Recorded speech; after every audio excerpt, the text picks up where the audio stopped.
함께 나누실 말씀은 신약성경 사도행전 26장 20절에서 23절까지의 말씀입니다.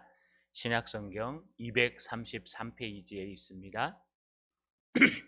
사도행전 26장 20절에서 23절까지의 말씀입니다. 신약성경 233페이지에 있습니다. 여기 찾으셨으면 신약성경 233페이지 사도행전 26장 20절에서 23절까지의 말씀을 천천히 같이 읽겠습니다. 먼저 다메섹과 예루살렘에 있는 사람과 유대 온 땅과 이방인에게까지 회개하고 하나님께로 돌아와서 회개에 합당한 일을 하라 전함으로 유대인들이 성전에서 나를 잡아 죽이고자 하였으나 하나님의 도우심을 받아 내가 오늘까지 서서 높고 낮은 사람 앞에서 증언하는 것은 선지자들과 모세가 반드시 되리라고 말한 것밖에 없으니 곧 그리스도가 고난을 받으실 것과 죽은 자 가운데서 먼저 다시 살아나사 이스라엘과 이방인들에게 빛을 전하시리라 함이니이다 하니라. 아멘. 손을 들어 하나님 앞에 인사하겠습니다. 하나님의 도우심을 바랍니다. 좌우를 보고 인사합시다. 하나님이 도와주셔야 됩니다. 미국의 캘리포니아주에 플로리다주에 유명한 잡지가 하나 있습니다. 경제 상황도 싣고 있고 또 많은 일들도 싣고 있는 잡지가 있는데 가이드 포스트라는 잡지가 있습니다. 여러분이 알고 있듯이 최근에 들어서 미국에 강력한 돌풍, 허리케인이 일어났던 것을 기억할 겁니다. 이 잡지에 실화적인 간증이 하나 기록되어 있어서 그것을 한번 예화로 가져왔습니다. 미국의 허리케인이 플로리다주를 강타했습니다. 역사상 가장 강력한 허리케인이어서 사람들이 모두 대피했습니다. 그런데 카리브해 주변에 조그마한 호수에 살고 있던 찰스 시어즈라는 사람과 그의 부인과 세 자녀는 미처 대피하지를 못했습니다. 갑자기 쏜살같이 불어닥친 허리케인 때문에 꼼짝없이 자기 다락방으로 대피했습니다. 점점 뚝이 터져서 물이 차올라오고 가족들은 위로 피해만 갔습니다. 지붕까지 올라와 마지막 굴뚝을 잡고 이제 생사를 넘나드는 시간이 되었습니다. 아이들을 어깨에 태우고 세 자녀를 하나씩 붙들고 하나님 앞에 기도했습니다. 하나님 살려주십시오. 주님께서 살아계시면 우리 아이들을 불쌍히 여기시고 제발 살려주십시오. 물이 가슴, 허리, 가슴, 목까지 차오르는데도 하나님의 응답은 없었습니다. 그저 많은 물들이 밀려 내려올 뿐이었습니다. 남편이 포기합니다. 여보, 이젠 틀린 것 같소. 우리 하나님 앞에 기도하고 마지막으로 인사를 하고 갑시다. 부인은 끝까지 포기하지 않았답니다. 여보, 그런 말 말아요. 무슨 수가 생길 거예요. 당신은 아이들이나 잘 보호하세요.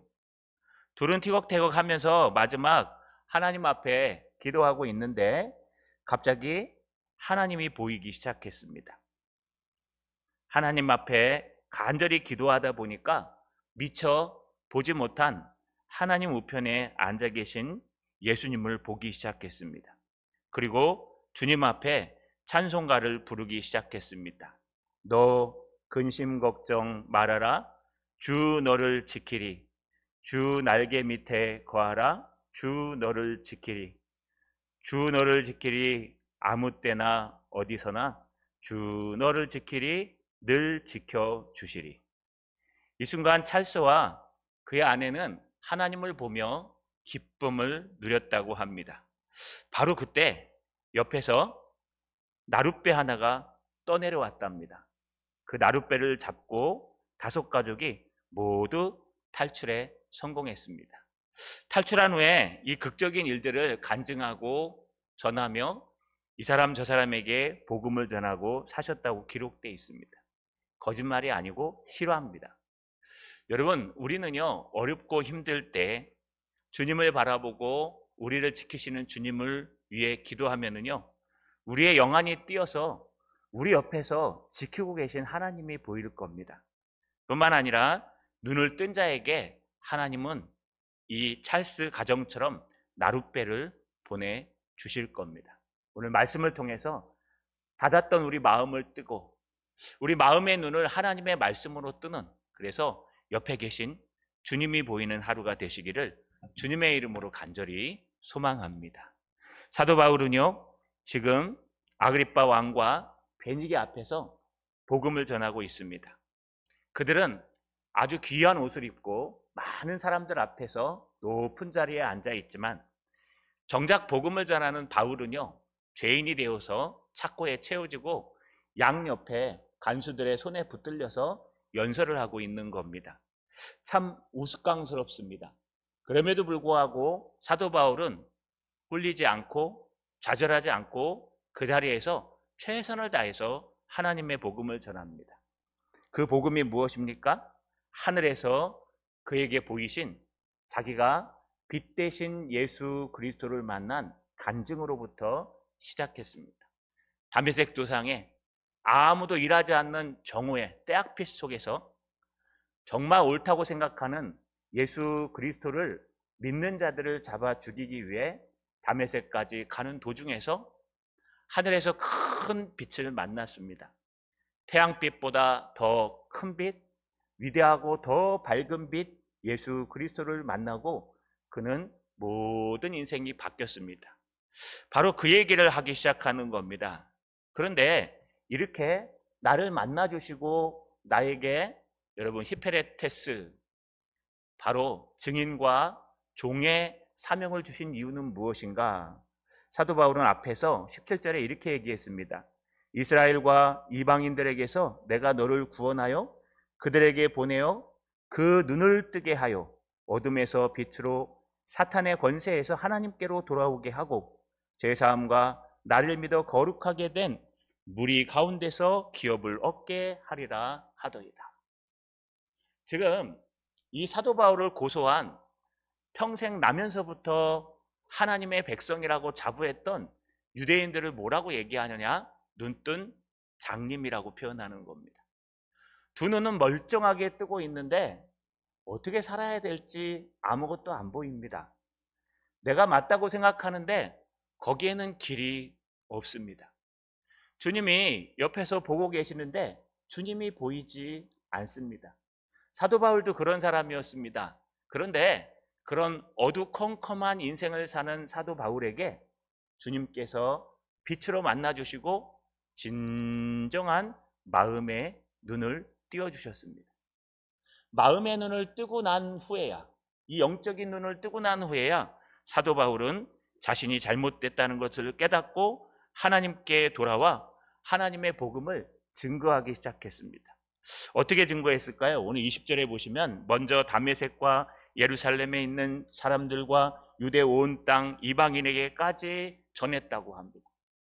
여러분, 다메섹에 어떻게 들어갔습니까? 빛을 보고 나서 양옆에 눈이 보이지 않아서 사람들에게 끌려서 들어갔습니다. 3일 동안 아무것도 못 먹었습니다. 마시지도 못했습니다. 아마 먹을 의미도 없었을 겁니다. 내가 옳다고 생각하고 정의롭다고 생각하고 그래서 내 목숨을 걸고 대제사장에게 예수 믿는 것들을 잡아 죽이겠다고 핍박하기 위해 달려가던 사도 바울이 자기가 핍박하던 그것이 참된 진리요 내가 틀렸다고 생각하니까 그 다음부터 여러분 식음을 전폐할 수밖에 없었습니다. 사도 바울은 다메섹에서 바로 복음을 전하지 않았습니다. 다메섹에서 사도 바울은 3일 동안 굶고 마시지 않으면서 자기 부인의 시간을 가졌을 겁니다. 내가 이제까지 해왔던 것이 정말 잘못된 것인가? 내가 이제까지 전했던 복음이 다 틀린 것인가? 내가 믿는 하나님이 과연 바른 것인가? 내가 읽었던 말씀이 틀린 것인가? 수없이 되뇌이며 식음을 전폐하고 자기 부인의 시간을 가졌을 겁니다. 그러고 나서 사도 바울은 바로 복음을 전하지 않습니다. 아라비아 광야 시내산이 있는, 모세가 율법을 받은 그 아라비아 시내산으로 내려가서 거기서 몇 개월 동안 머뭅니다. 뭐 했을까요?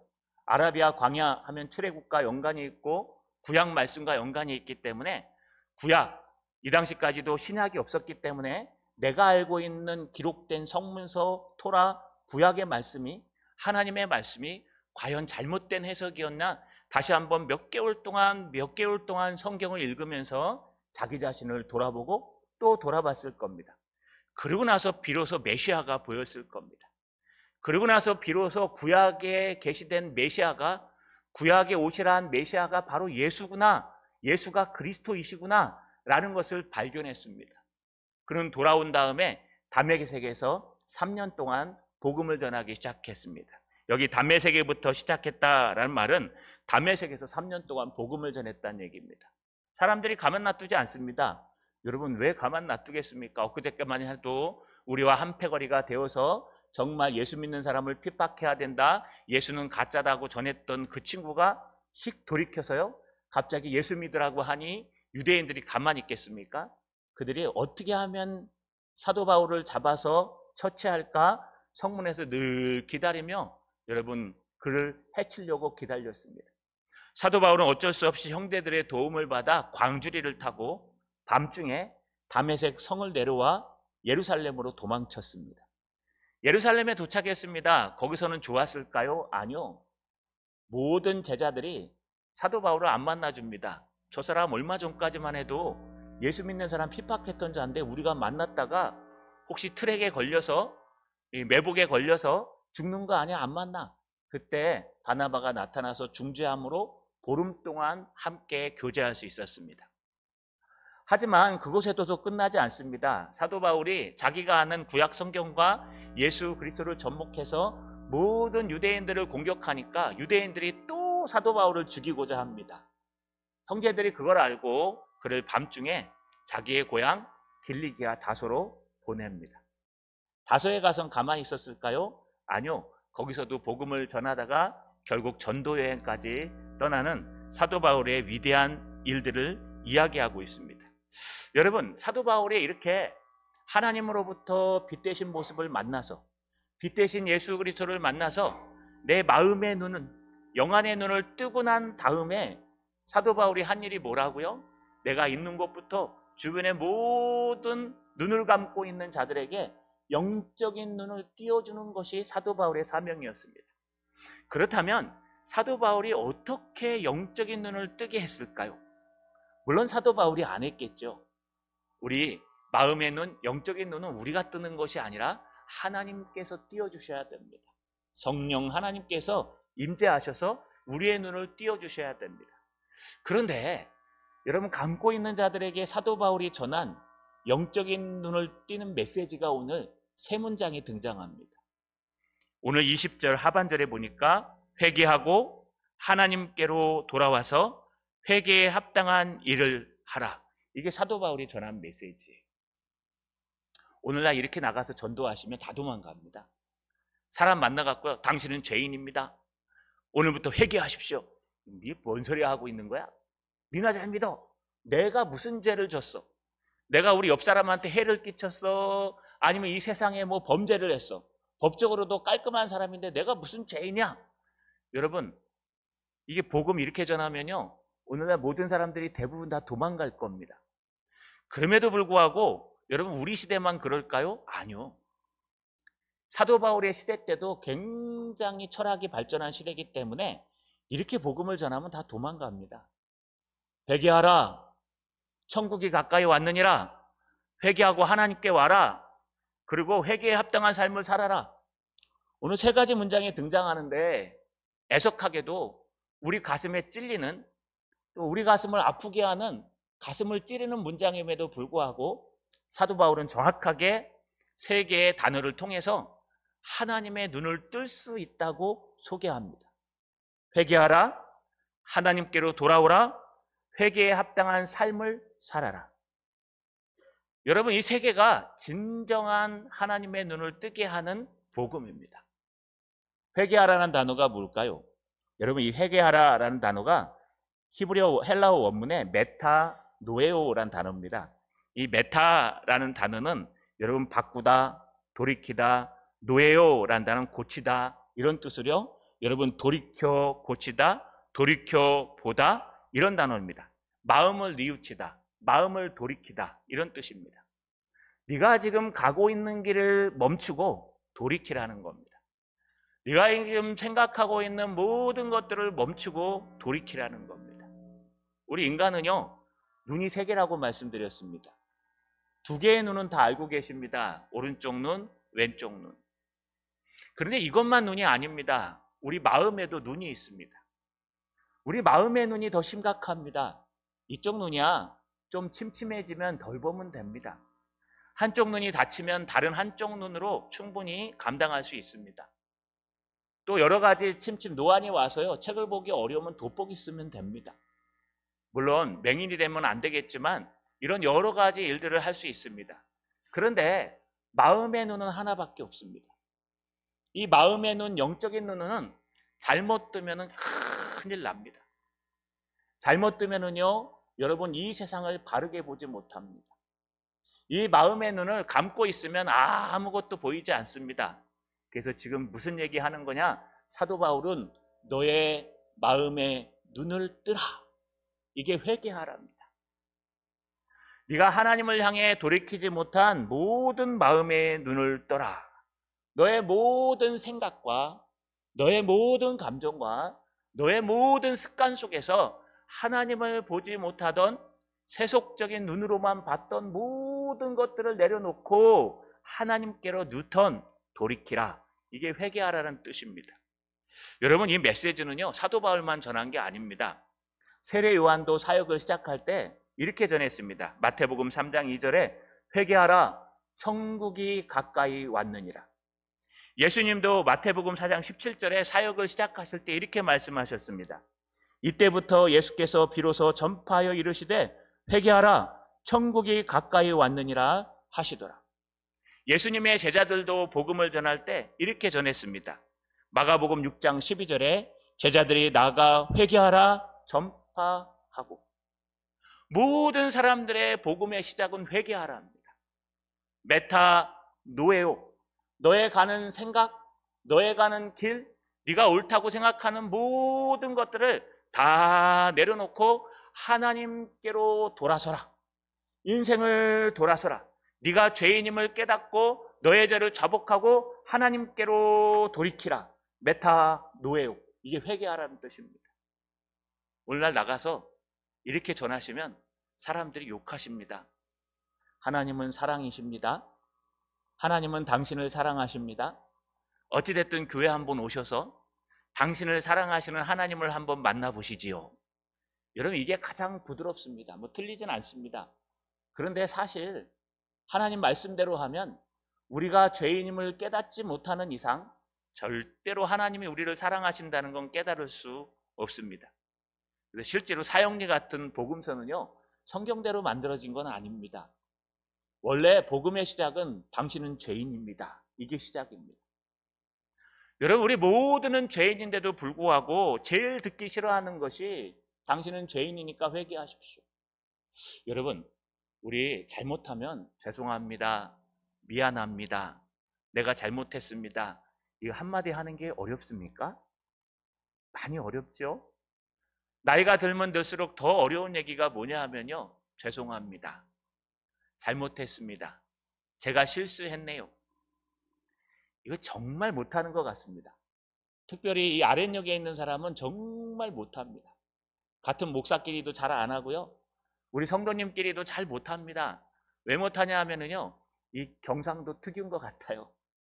이 사나이가 싸네가 돼가지고 잘못한 일을 하지 마라, 하지 마뿌려, 그러죠. 남자가 돼가지고 미안합니다, 잘못합니다, 죄송합니다 절대 안 합니다. 절대 할 줄도 모릅니다. 여러분, 그러면 하나님 못 만납니다. 하나님을 만나는 사람들은 주님 앞에서 제가 잘못했습니다, 제 탓입니다. 아니, 설령 우리가 잘못하지 못할더라도 하나님, 이 모든 것은 나의 탓입니다. 내가 하나님 앞에 바르게 서서 기도했더라면, 내가 하나님 앞에 정말 정직하게 서 있었더라면 하나님의 놀라운 역사가 임했을 텐데, 내가 그렇게 하지 못해서 죄송합니다. 기독교는 내 탓이요예요. 그런데 여러분, 이게 제대로 된 기독교를, 신앙을 만나지 못하면 남 탓이 됩니다.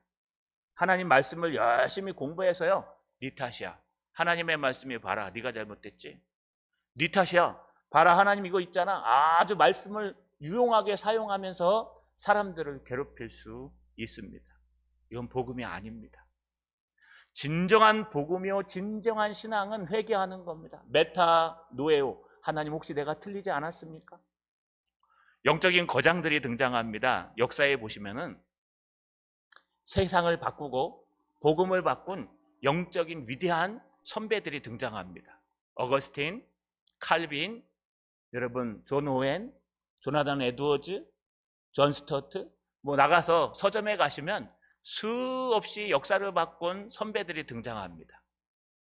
여러분, 그 선배들이 기가 막히게 썼던 책들 중에 하나가 뭔지 압니까? 자기 반성문입니다.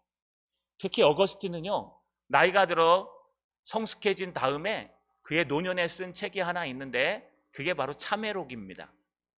어거스틴의 참회록을 읽어보시면요, 여러분 어렸을 때, 유아 때 내가 어머니의 젖을 빨면서 어머니의 젖꼭지를 세게 물었던 것까지 회개합니다.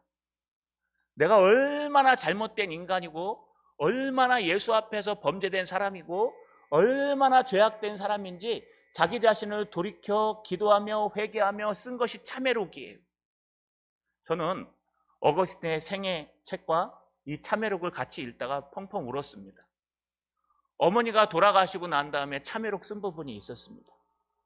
어머니 모니카가 평생을 이 망나니처럼 살았던 어거스틴을 위해 기도했던 내용들이 거기에 적혀 있는데요. 어머니의 그 위대한 사랑 앞에서 내가 왜 진작 어머니를 이 기도를 듣지 못했는가 탄탄하면서 여러분 참회하는 모습이 그 참회록에 기록되어 있습니다. 그런데 여러분, 어거스틴 앞에 뭐가 붙는지 아십니까? ST, 성 어거스틴이라고 합니다. 후배들이. 왜 성이란 단어를 붙이냐? 우리 기독교에서는 안 붙이는데 천주교나 성공회에서는 붙입니다. 예수님이랑 똑같은 삶을 살아서 죄가 거의 없는 사람이기 때문에 성스러운 선배다. 그래서 성 어거스틴이라고 합니다. 그렇게 후배들이 볼 때 위대한 신앙을 갖고 있는데 어거스틴의 작품을 보면은요, 나는 죄인입니다. 내가 잘못했습니다. 내 책임입니다. 내가 한없는 부족한 사람입니다. 사도 바울은 안 그랬을까요? 예수님을 만나고 나서 사도 바울은 내가 다른 모든 것을 배설물로 여기노라. 나는 죄인 중에 괴수다. 여러분, 이게 진정한 복음을 가진 사람들의 모습입니다. 진정으로 신앙이 성장한 사람들은 다 내 탓이요, 내 잘못입니다. 내가 잘못했습니다. 신앙이 아직 성숙하지 못하면 네 탓이요, 너 때문에 그래, 네가 잘못했어. 그래서요, 성숙한 공동체는 날마다 서로 잘못했다고 와서 기도합니다. 성숙하지 못한 공동체는요, 다 네 탓 내 탓 하면서 날마다 싸움합니다. 왜요? 너 하나 빠지면 잘 되거든. 너 하나 없애버리면 잘 될 거거든. 천만의 말씀이요. 여러분, 그렇게 생각하는 그 사람이 먼저 기도해야 잘 되는 겁니다. 바로 영적인 눈을 뜨게 하는 첫 번째 메시지는 메타노예요. 회개하라. 너의 기본 생각을 다 내려놓고, 너의 기본 생각 자체를 다 내려놓고 하나님 앞에 서서 회개하라. 돌이키라. 내가 죄인임을 깨달으라. 우리는 우리 힘으로 주님 앞에 갈 수 없는, 예수 그리스도밖에 없는 전적으로 타락한 인간임을 회개하라는 겁니다. 두 번째 메시지는 하나님께로 돌아오랍니다. 여러분, 우리 돌아오라 슈브 지금 계속 하고 있죠. 여러분, 이 회개하라랑 돌아오라는 비슷한 단어를 쓰지만 다른 단어입니다. 하나님께로 돌아오라라는, 돌아라라는 뜻은, 회개하라는 것은 내가 지금 가고 있는 게 잘못됐네, 틀렸네, 뉘우치고 딱 돌아서는 거고요. 돌아오라라는 것은 돌아서서 다가오라는 뜻입니다. 걸어오라는 뜻입니다. 여러분, 이 등을 돌리다 또는 등을 돌려서 가까이 오다, 이런 뜻을 갖고 있는데, 지금 복음을 전하는 두 번째 메시지는 하나님께로 돌아오랍니다. 우리 올해 표가 전심으로 하나님께 돌아오랍니다. 하나님의 백성들한테 이제까지 그냥 형식적으로 돌아왔다면 괜찮아. 그래, 그것도 맞아. 옷을 찢는 모습도 맞고 형식적으로 돌아오는 모습도 맞고 습관적으로 새벽기도, 금요기도, 수요예배, 주일 오전 예배 나와서 참석해서 예배드리는 거 틀리지 않아. 맞아. 그런데 그 정도에서 끝나면 앞으로 닥칠 환난과 앞으로 닥칠 우리 앞에 모든 일들을 이겨낼 수 있는 방법이 없어. 그것만 가지고 안 돼. 그래서 하나님이 요엘을 보내셔서 하신 말씀이 뭐예요? 너는 이제라도 금식하며 울고 애통하며 너의 하나님 여호와께 돌아올지라 하셨나니 너는 옷을 찢지 말고 마음을 찢고 전심으로 여호와께 돌아올지어다. 전심으로 돌아와야 된대요. 지금까지 모습을 갖고 있었다면, 지금까지 습관적으로 믿었다면, 지금까지 형식적으로 믿었다면 이제 오늘날 지금은 이제라도 너희가 전심으로 하나님 앞에 돌아오라는 거예요. 그런데 돌아올 수 있는 방법이 뭔지 아십니까? 죄인임을 깨달아야 돌아와요. 내가 올바르고 내가 틀리지 않으면 절대 못 돌아옵니다. 내가 틀렸구나, 내가 잘못됐구나 깨닫는 순간 나의 모든 것을 내려놓고 다시 하나님 앞에 돌아갑니다 라고 돌아올 수 있다는 겁니다. 저는 목사입니다. 저는 이런 기도 안 할 것 같죠? 평생 하나님의 말씀을 붙들고 살았습니다. 32살 때부터 시작해서 직장생활을 하다가 이 길로 들어선 다음에 한 번도 성경을 놓지 않았습니다. 성경을 제가 읽는 것만 셀 수가 없습니다. 뭐 신대원 3번 떨어졌으니까요. 한 번 떨어질 때마다 100독 정도 했으니까 뭐 지금도 그냥 앉아서 읽으면 한 일주일이면 일독합니다. 늘 성경을 보고 늘 기도하고 늘 리더로서 앞에 서서 살아가는 전들 여러분 늘 맞는 줄 아십니까? 아니요. 요즘 밤에 올라와서 제가 기도하는 건 주님 제가 틀렸나 봅니다. 주님 제가 잘못했나 봅니다. 이 불쌍한 영혼을 용서해 주십시오. 어찌됐든 하나님의 교회는 살려야 되지 않겠습니까? 주님께서 바른 길을 열어주시고 바른 마음을 열어주시고 바른 생각을 열어주셔서 우리 불쌍한 영혼들을 하나님 앞에 올바로 인도하게 하옵소서. 지난주에는 우리 성도 중에 한 사람을 신천지 때문에 제명시켰습니다. 늘 교회 와서 여러분 싫어할지 몰라도 저는 너무 사랑스럽습니다.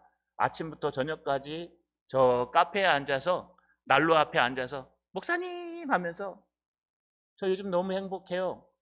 카페 가면은 그분이 앉아서 목사님 반겨주고 여기 지나가면 현주가 목사님 반겨주고 여러분 얼마나 행복한지 몰라요. 여러분들이 제 이름을 안 불러주니까요. 옆에서 사람들이 불러줘요. 그런데 지난주에 글을 내보내면서요. 교회 못 올까 봐 울고 가는 모습을 보면서 가슴이 찢어졌습니다. 하나님, 이게 어떠된 일일까요? 정말 하나님의 복음을 전하고 하나님의 말씀을 전하고 영접기도도 하고 정말 이제까지 열심히 가르쳤는데 조금 모자린다 그래도 어떻게 이런 일이 일어날 수 있을까요? 저는 가슴이 찢어졌습니다. 내 사력을 도려내는 것 같이. 여러분 우리 인생에 있어서 우리 스스로가 잘못됐다고 생각되지 않으면 절대로 하나님께 돌아설 수 없습니다. 내가 올바르고 나는 틀리지 않고 나는 정확하고 내 판단은 조금 더 틀리지 않아 라고 생각하는 순간 여러분 의에 빠지고 우리의 주량에 빠지고 우리의 생각에 빠지는 순간 물론 내 자아는 깨끗해지겠죠. 내 자아는 정말 뚜렷해지겠죠. 그런데 그 순간부터 우리는 타락하고 우리는 하나님께 돌아올 수 있는 모든 방법들을 잃어버리기 시작하는 겁니다. 뿐만 아닙니다. 여기 하나 더 등장하는데 특이한 것은요. 회개에 합당한 일을 하라. 하나님께 회개하고 돌아와서 전심으로 예배드리고 그리고 삶자리에 나가서 회개에 합당한 열매를 맺으라. 늘 나쁜 짓 하다가요. 주님 앞에 회개 한번 했다고 다 바뀌지 않습니다. 여러분 그것을 끊고 하나님께 돌아와야 됩니다. 여기 예수님과 세례 요한은 뭘 하나 더 추가했냐? 회개하라. 천국이 가까이 왔느니라. 여러분 이 가까이 왔다라는 단어는 미알료를 씁니다. 미알료는 코앞에 와 있다는 뜻이에요. 너희가 회개만 하면 네 앞에 코앞에 와 있는 천국을 경험할 수 있다는 뜻이에요. 뭐 이런 단어가 다 있을까요? 근데 여러분 성경에서 얘기하는 천국은 두 가지 모습을 가지고 있습니다. 이것을 두 가지 양상이라고 얘기합니다. 하나는요, 천국은 이미 와 있습니다. 천국의 본질이 뭘까요? 천국에 가면은 슬픔도 괴로움도 여러분 애탐도 없는 게 천국일까요? 그건 천국의 본질이 아닙니다. 그건 천국의 모습입니다. 천국, 킹덤 오브 갓, 하나님의 나라란 뜻은요, 이게 한자로 번역하니까 천국이지, 하나님의 나라는 하나님이 주인인 나라예요. 다시 말하면 천국은 하나님이 계신 곳을 천국이라고 합니다.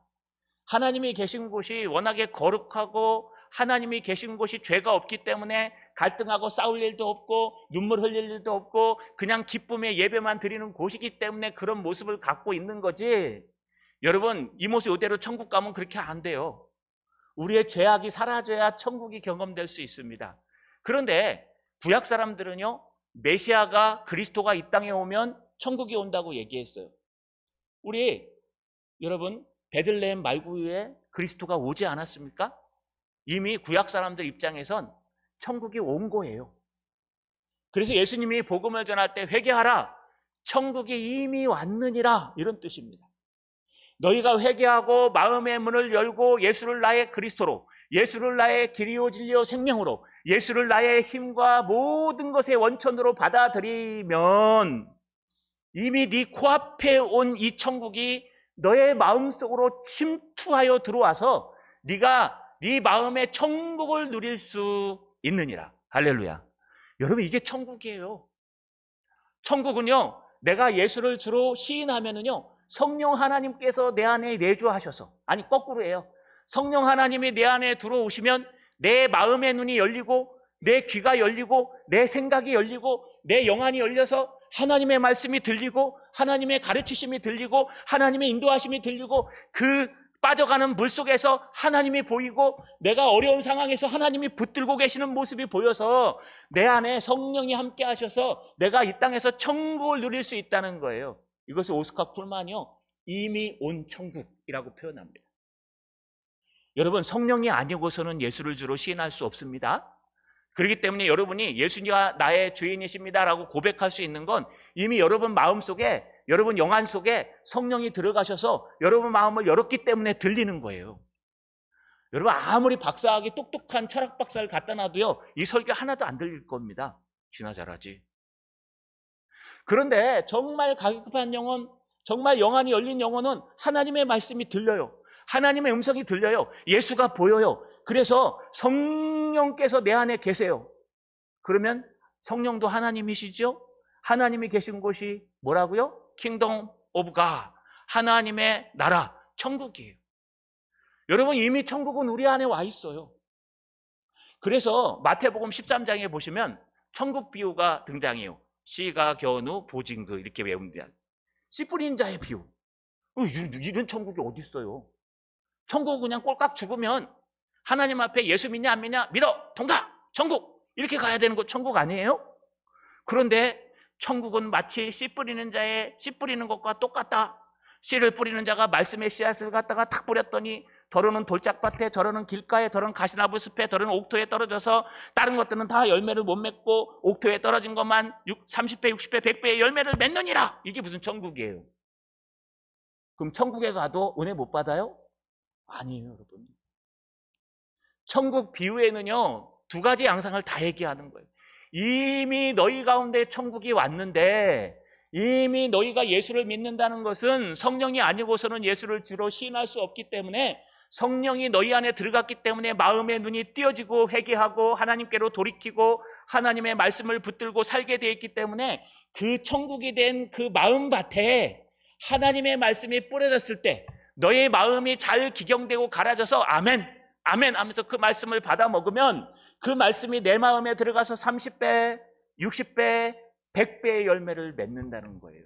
이게 이미 온 천국입니다. 할렐루야. 여러분들은 마음의 천국을 갖고 있어요. 그런데 이 천국을 가진 마음을 갖고 지옥에 살아요. 왜 그럴까요? 말씀이 안 들리니까. 회개하지 않으니까. 하나님께로 돌아올 생각이 없으니까. 하나님보다 내가 더 세니까. 하나님의 자리에 내가 앉아 있으니까 하나님의 말씀이 들리지가 않습니다. 하나님의 음성이 들리지가 않습니다. 눈은 뜨고 있는데 보이지가 않아요. 내일 내가 어떻게 살아가야 할지 안 보여요. 모레 나한테 어떤 일이 일어날지 안 보여요. 남들은 승진하는데 왜 나는 못합니까? 남들은 잘 되는데 왜 나는 안 됩니까? 남들은 좋은 데 가는데 나는 왜 이런 데 있습니까?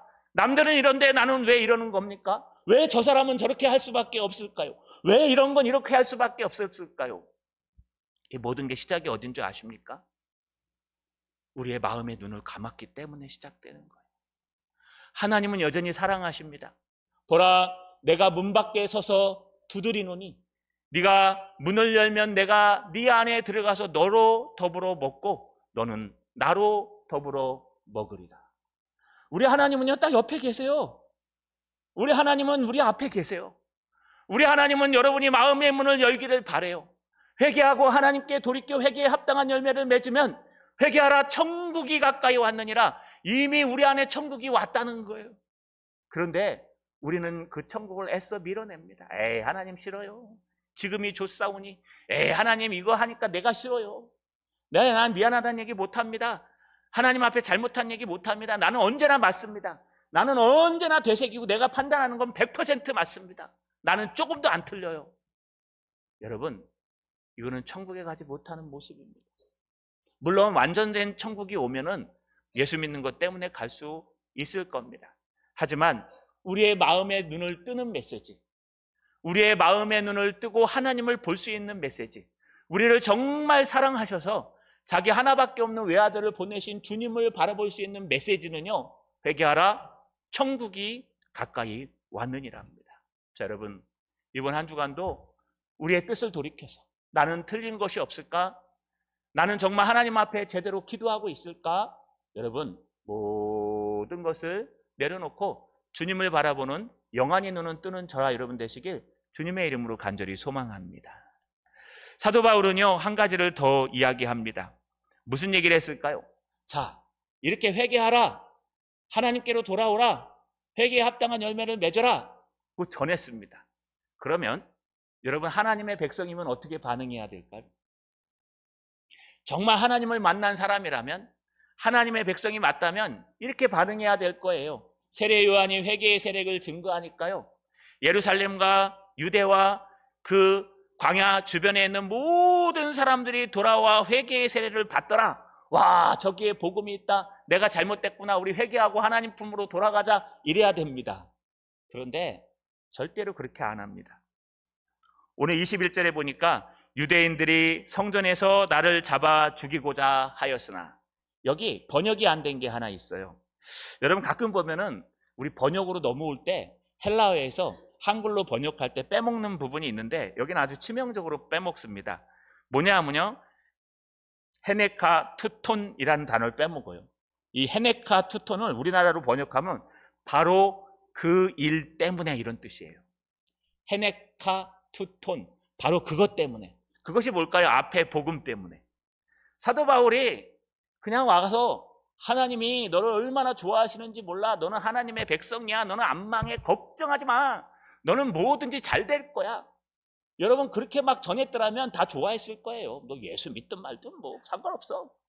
그런데 예수를 하나님을 잘 믿고 있고 구원의 확신도 갖고 있고 뚜렷이 하나님을 섬기고 있는 이 바리새인과 유대인들, 오래된 신앙인들에게 뭐라 그래요? 회개하라. 천국이 가까이 왔느니라. 회개하라. 하나님께로 돌아와서 회개에 합당한 열매를 맺어라 라고 얘기하니까 듣고 싶어 합니까? 여러분, 신앙이 오래되시면 듣기 싫으시죠? 내가 그래도 목사까지 됐는데 나한테 회개하라 그러면 회개가 됩니까? 내가 그래도 장로가 되고 권사가 됐는데 나한테 와서 회개하라 그러면 여러분, 저게 무슨, 내가 신앙생활 짬밥이 얼만데 감히 그러죠? 여러분, 똑같습니다. 유대인들도요, 바로 이 일 때문에, 이 복음을 전한 게 때문에 유대인들이 성전에서 사도 바울을 잡아서 죽이고자 했다고 기록하고 있습니다. 성전에서 복음을 전하니 그게 좋겠습니까? 여러분, 좋은 말만 해야 좋지, 회개하라 그러는데 좋겠습니까? 너는 죄인이라 그러는데 좋겠습니까? 안 좋죠. 안 믿는 사람이 들어도 안 좋은데 믿는 사람이 들으면 더 안 좋고, 그것도 오래 믿었던 사람이 들으면 화가 납니다. 그러니 사도 바울을 죽이고자 했습니다. 얼마나 죽이고자 했을까요? 여러분 잘 아시죠? 사도 바울을 내가 죽이지 않으면 먹지도 마시지도 않는다는, 그것도 신앙의 오랜 경륜을 가진 사람들이 40명 이상 모였어요. 내가 저걸 죽이지 않으면 어떻게 해서든지 내가 먹지도 마시지도 않는다. 이 사람들 다 죽었어야 되겠죠. 사도 바울 살아있으니까. 아니에요. 어느 날 갑자기 몰래 안 먹으면 안 되니까 마시고, 어느 날 갑자기 몰래 먹고. 그러니 모순입니다. 인간의 다짐과 맹세가 얼마나 모순인지, 인간의 정의와 의로움이 얼마나 모순인지, 인간은 자기의 죄를 회개하지 않는 이상은 내가 다짐하고 판단하는 것이 얼마나 잘못된 것인지 말씀으로 돌아오지 않으면 모른다는 거예요. 그래서 사도 바울을 죽이겠다고, 하나님이 세우신 하나님의 종을 죽이겠다고요. 지금 먹지도 마시지도 않는 사람들이 40명이나 대기하고 있었습니다. 죽였습니까? 못 죽였습니다. 2년 후에 베스도가 다시 와서, 2년이 지났으면 그 사람들 다 사라져야 되잖아요. 근데 여전히 살기 등등해서 첫 번째 신앙의 목적이 사도 바울을 죽이는 거예요. 한 사람만 죽이겠다고 달려들어도 얼마나 힘듭니까? 여러분, 한 사람만 죽이겠다고 여러분 쫓아다녀도 얼마나 괴롭습니까? 그런데요, 여러분, 40명이 넘는 사람들이 저거 죽이지 전에는 먹지도 마시지도 않는데요. 장정들이. 한 사람 정도 되면 어떻게 한번 좀 해볼까? 그런데 40명이 넘는데요. 그러니 사도 바울은 얼마나 힘들었겠습니까? 그 이유가 뭐예요? 복음 전했다고, 하나님의 말씀 전했다고. 사도 바울은 오늘 이렇게 고백합니다. 22절에 보니까 하나님의 도우심을 받아 내가 오늘까지 서서 높고 낮은 사람 앞에서 증언한 것은. 사도 바울이요, 이제 지금 아그리빠 왕과 베니게와 베스도와 유력자들 앞에서 증언하는 내용이 뭡니까? 내가 하나님의 도우심을 받아 지금 여기에 서 있다는 거예요. 하나님의 도우심을 받아 높고 낮은 자들에게 복음을 증언했다는 거예요. 사도 바울이 지금 어디에 서 있습니까? 처음 시작할 때 말씀드렸죠. 가이사랴 법정에 서 있습니다. 제목이 뭘까요? 제목이 없습니다. 벨릭스도 못 찾았고 베스도도 못 찾았습니다. 사도 바울이 로마로 항소하는 바람에 풀어줄 기회도 놓쳤습니다. 그래서 베스도가 고민하고 있을 때 유다 왕 아그리빠와 그의 부인이자 누나인 베니게가 같이 내려왔어요. 같이 밥을 먹는데 고민하고 있으니까 아그리빠가 물어봐요. 뭐 때문에 그렇게 고민합니까? 베스도 총독이 말합니다. 제가 신임 총독으로 부임했는데 사건이 하나 터졌습니다. 사도 바울이라고 생각하는 이단의 괴수라고 부르는 저 사람이 항소를 했는데, 지금 로마로 올려보내야 됐는데 항소장을 써야 되는데 이 법조문에 쓸 게 없어요. 뭐라고 써야 됩니까? 앞에서 아무리 찾아봐도 벨릭스 때도 쓸 게 없었고 지금도 쓸 게 없어요. 다만 쓸 게 있다면 저 사람이 죽은 사람이 부활했다고 떠드는 그 헛소리밖에 없어요. 이 사람이 보기엔 헛소리예요.